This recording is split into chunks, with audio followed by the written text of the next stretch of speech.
Everyone, আসসালামু আলাইকুম। সবাইকে আমন্ত্রণ জানাচ্ছি আমাদের নিয়মিত আয়োজন নারী উদ্যোক্তার সাফল্য অনুষ্ঠানে এবং সাথে আছি আমি হাসিনা আনসার নাহা। প্রিয় দর্শক, প্রতি পর্বেই আমাদের স্টুডিওতে একজন নারী উদ্যোক্তা আমন্ত্রিত থাকেন। আজকে আমাদের স্টুডিওতে আমন্ত্রিত আছেন সুলতানা পারভীন মুক্তা। পুরো অনুষ্ঠান জুড়েই মুক্তা আপু আমাদের সাথে থাকবেন। তার জানা অজানা সকল তথ্য আজকে আমরা জানবো এবং তিনি কিভাবে একজন সফল নারী উদ্যোক্তা হয়ে উঠলেন সেই গল্পটাও আমরা মুক্তা আপুর মুখ থেকে শুনবো। তো আর দেরি কেন দর্শক, চলুন আমরা চলে যাই মুক্তা আপুর কাছে। কেমন আছেন আপু? আসসালামু আলাইকুম আপু, আলহামদুলিল্লাহ ভালো আছি। আপনি ভালো আছেন? হ্যাঁ, আমি খুব ভালো আছি মাশাআল্লাহ। আপনাকে অনেক মিষ্টি লাগছে। থ্যাংক ইউ আপু। আপনি তো কাজ করছেন ফ্যাশন নিয়ে, তো আপনি টুনা টুনি ফ্যাশনের ওনার। জি। কবে থেকে শুরু করেছেন? টুনাটুনিটা হচ্ছে আমার, এটা একটা বুটিক্স আইটেমের পেজ আমার। উনি 20 সালের থেকে আমি আসলে শিক্ষকতা পেশার সাথে দীর্ঘ 17 বছর যুক্ত ছিলাম। 20 সালে যখন করোনা দেখা দেয়, তখন মোটামুটি স্কুল কলেজ সব যখন বন্ধ হয়ে যায়, ঠিক সেই সময়ই হচ্ছে আমি আমার এই উদ্যোগের কাজটা শুরু করি। মূলত এটা আমার আম্মুর বিজনেস ছিল, আম্মু অনেক আগের থেকে করতো, কিন্তু জি জি আমার আম্মু এই কাজটা বন্ধ রাখায় যখন আমি দেখলাম স্কুল কলেজ সব বন্ধ হয়ে যাচ্ছে, সেই ক্ষেত্রে আসলে ঘরে বসে থাকা, লকডাউনের টাইমটা, বাহিরে যাওয়া দেখা যাচ্ছিল একটা বিশাল সময়, একটা গ্যাপের একটা হয়ে যাচ্ছিল। তখন আমি চিন্তা করলাম যেভাবে ঘরে বসে থাকলে আসলে বাচ্চাদের সাথে আমি এত সময় দিতাম, এত একটা ছিল, হয়তো আমি মানসিকভাবে একটু অসুস্থ হয়ে পড়তে পারি, যে কারণে আমার এই কাজটা শুরু করা। চমৎকার। তো আপনি তো পোশাকের সাথে, ফ্যাশনের সাথে সাথে আপনি মেলা অর্গানাইজার হিসেবেও আছেন। জি। তো এ যাবৎ আপনার মেবি 12টা মেলা, 17টা মেলা করা হয়েছে। তো মেলা অর্গানাইজার হিসেবে আপনার আত্মপ্রকাশ কেন করলেন? এটাও একটা মজার একটা বিষয় আছে। মেইনলি আমরা 2020-এ যখন আমাদের এই বুটিক্সের কাজটা শুরু করি আমি, এটা কিন্তু সম্পূর্ণ অনলাইন ভিত্তিক। ওই সময়টা এত উদ্যোক্তা আমাদের সৃষ্টি হয়েছে আমাদের এখানে দেশে, সবাই কিন্তু একদম অনলাইন ভিত্তিক ছিল সবাই। তো সেই সময়ই আমরা অনলাইনে বিভিন্ন গ্রুপের মাধ্যমে যখন অ্যাড হই, সেখানে আমাদের একটা গ্রুপ ছিল, পি নামের একটা গ্রুপ ছিল, people and e commerce forum. সেই গ্রুপে আমরা যুক্ত হই।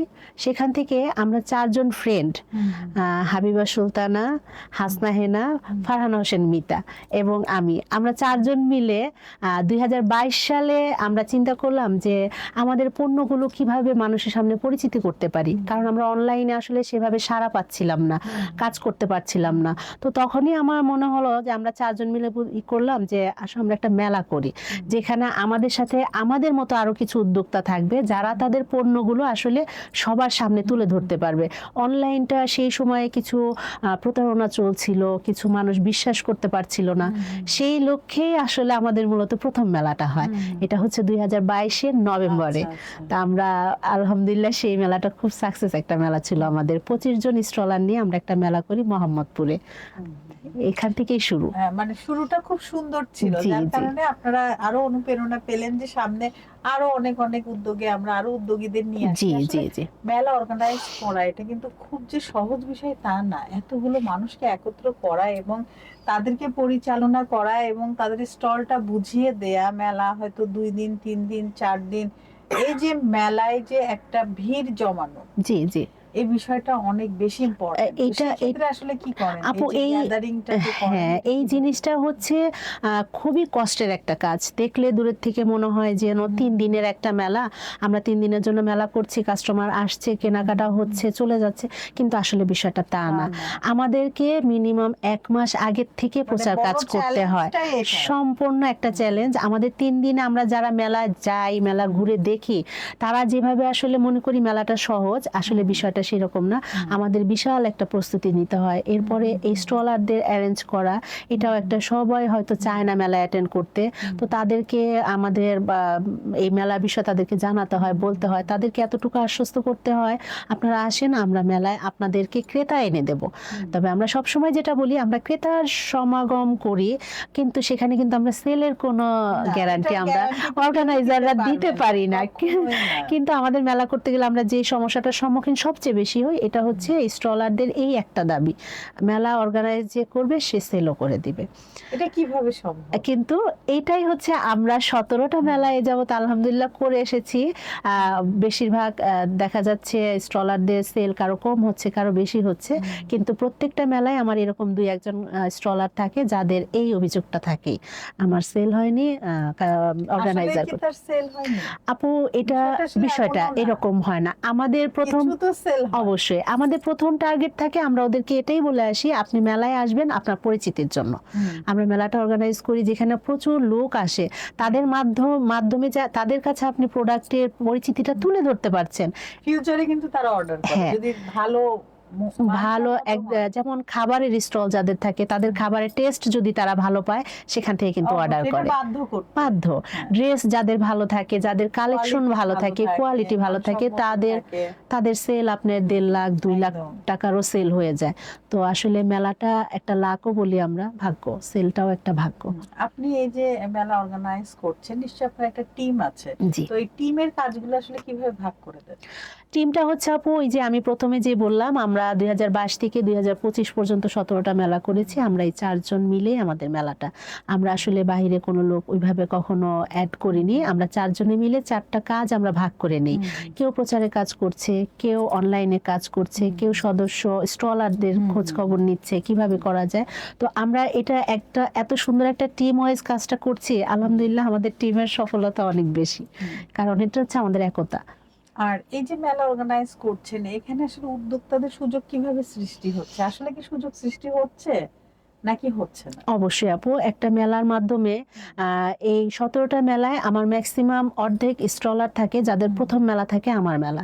এখানে এখন অনেক স্টলার আছেন যারা 17টা মেলার মধ্যে হয়তো 14টা মেলা আমার সাথে কন্টিনিউ করছে, তারা বলে আমাদের ফার্স্ট মেলা আপুর কাছ থেকে, এবং তারা আমার মেলার আয়োজন বলেন, আমার মেলার পরিবেশ বলেন, তারা খুব ভালোভাবে এবং পছন্দ করে, এবং ভাবে এটা সবাই বুঝে যে এই মেলাতে আমার সেল যতটাই হোক এখানে আমার পরিচিতিটা অনেক বাড়ছে।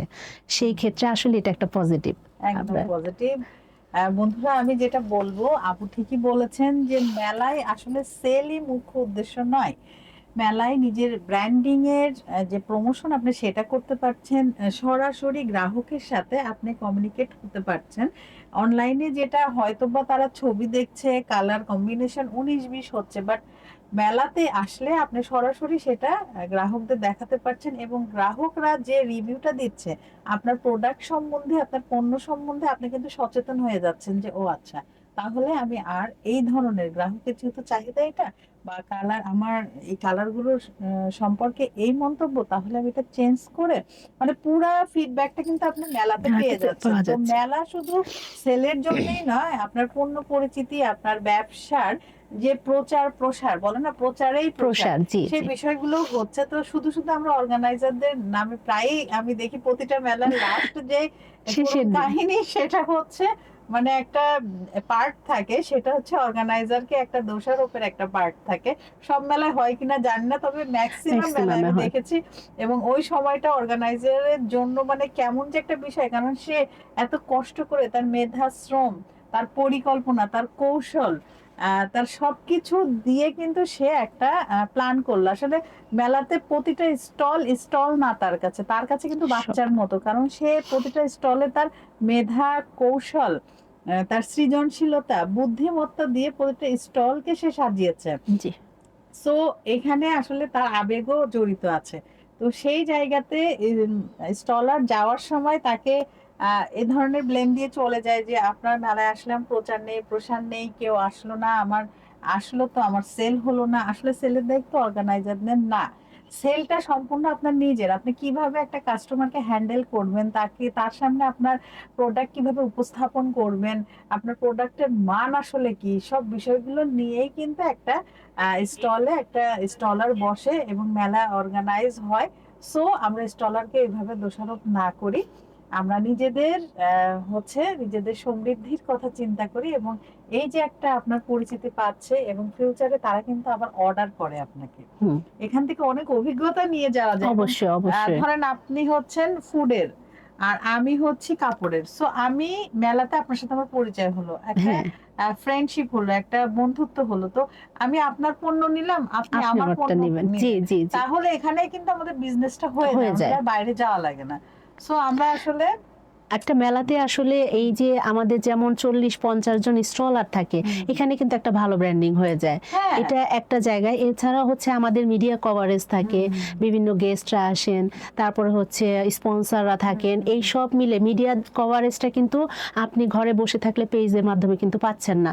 কিন্তু আপনি যখন একটা মেলায় আসবেন, সেখানে বিভিন্ন টিভি, এখন তো বর্তমান যুগটা হচ্ছে সম্পূর্ণ মিডিয়া নির্ভরশীল। একদম। আপনি যত প্রচার করবেন, আপনাকে মানুষ তত চিনবে, তত জানবে। তো সেই ক্ষেত্রে আসলে এই মেলার, আমরা মনে করি এখন মেলার আসলে কোনো বিকল্প নেই।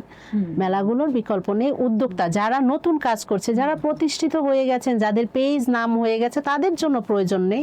কিন্তু যারা নতুন কাজ করছে, নতুন জানছে, একটা মেলায় আসলে সে কিন্তু বুঝতে পারে যে তার কৌশলটা কেমন হবে। একজনের সেল হচ্ছে, আপনার পাশের টেবিলেই সেল হচ্ছে 1-1.5 লাখ টাকা, আপনি 4-5 হাজার টাকার বেশি সেল করতে পারছেন না, কেন পারছেন না?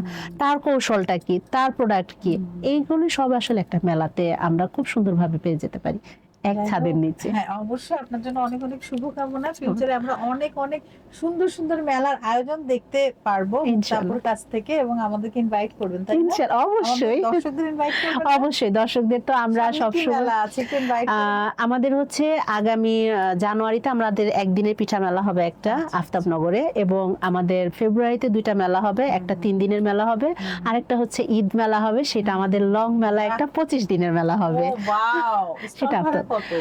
এটা আমরা হচ্ছে একটা সীমিত স্টল ভাড়া রাখবো, যাতে সবাই অংশগ্রহণ করতে আচ্ছা, পারে। সবাই ধরুন। কারণ আপনি চাইলে, একজন স্টলার চাইলে মার্কেটে সব নিতে পারে না।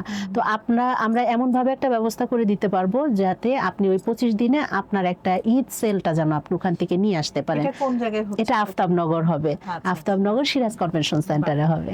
সবাইকে অগ্রিম আমন্ত্রণ দিল আপু, আপনারা অবশ্যই আসবেন। আপু জানিয়ে দিবে, আপু আবারও আসবেন আমাদের এই অনুষ্ঠানে এসে ইনশাআল্লাহ। ডিটেলসটা আপনাদের জানাবে। তো আপু, আমরা কিন্তু কথা বলতে বলতে অনুষ্ঠানের একদম শেষ দিকে চলে এসেছি। আপনার কেমন লাগলো আমাদের এই অনেক ভালো লাগলো আপু, বিশেষ করে আপনার সাথে কথা বললে তো আমার অনেক ভালো লাগলো।